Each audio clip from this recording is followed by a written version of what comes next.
మీరా?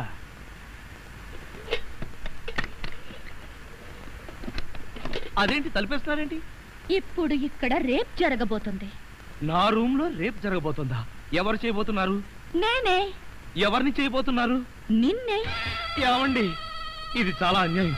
ఒంటరిగా ఉన్న మగాడు రూమ్ కొచ్చి ఇలా దౌర్జన్యం చేస్తారా? ఇది మీకేమైనా న్యాయంగా ఉందా? న్యాయంగానే ఉంది.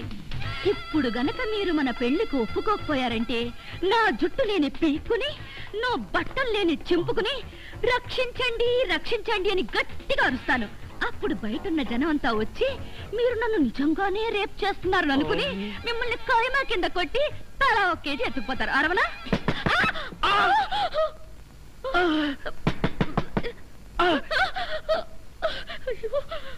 అలా చూస్తారేంటి? వెళ్ళి తలుపు తీక. మీరు భలేవారండి. నా రూమ్ కొచ్చి మీరు తలుపు తీస్తారేంటి? ఏమండి, మీరు వెళ్ళి ఆ బాత్రూమ్ లో తక్కువండి. వెళ్ళండి.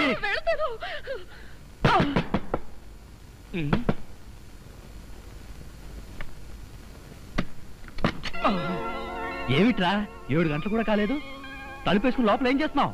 నేనేనా? నేను వంట చేస్తున్నాను.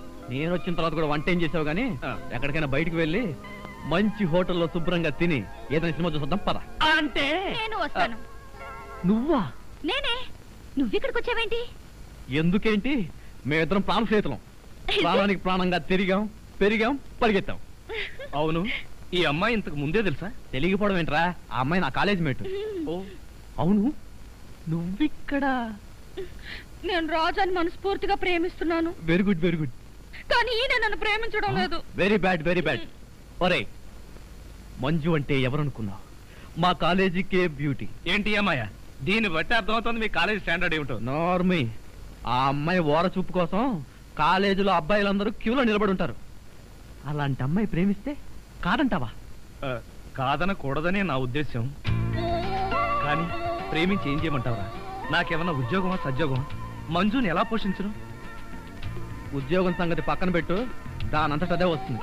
కానీ వయసు పోతే రాదురా, ప్రేమ మిస్ అయితే దొరకదురా. చూడు, మీ ఇద్దరి పెళ్ళయ్యేదాకా నువ్వు మంజుని ప్రేమిస్తూ తిరగకపోతే మన స్నేహం మీదొట్టు.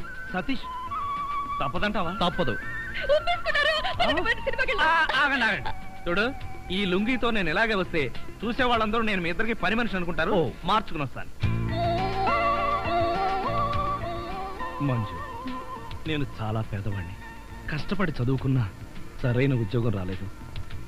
చదువుకుని ఈ మాత్రమన్నా సరదాగా ఉన్నానంటే దానికి కారణం సతీషే. సతీష్ కోటీశ్వరుడు. అయినా మా స్నేహానికి నా పేదతనం, అతని అంతస్తు ఎప్పుడూ అడ్డు రాలేదు. నాకంతా తెలుసు రాజా. వాట్ ముందు నీకోసం అలాంటి టగ్గాఫర్ కుర్రాళ్ళు పడిగాపులు పడుతుంటే ఆఫ్టర్ ఆల్ ఈ టాక్సీ డ్రైవర్ వెంట పడతావా?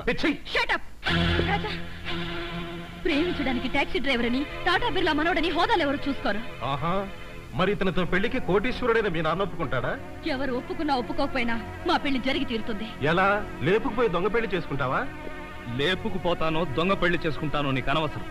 ఇంకొక మాట మాట్లాడావంటే పళ్ళు రాలిపోతాయి. చూడు మిస్టర్, మంజు నా లవ్, ఎప్పటికైనా నాదానిగా చేసుకు తీరుతాను. పదండ్రా. రాజా, అతను అన్న మాటలు నువ్వేం పట్టించుకోకు. కొన్ని మాటల్ని పట్టించుకోవాల్సిన అవసరం ఉంది మంజు. మన పెళ్లికి మీ అమ్మా నాన్న ఒప్పుకుని తీరాలి, లేకపోతే మన పెళ్లి జరగదు. ఒంపుల వైఖరి సొంపుల వాకిలి ఇంపుగా చూపవే వయ్యారి. వెల్లువ మాదిరి అల్లరి ఆకలి ఎందుకు పోకిరి తాలు మరి. మోవిని మగతావిని ముడివేయనీయవా. కాదని అనలేనని గడియైనాగవా.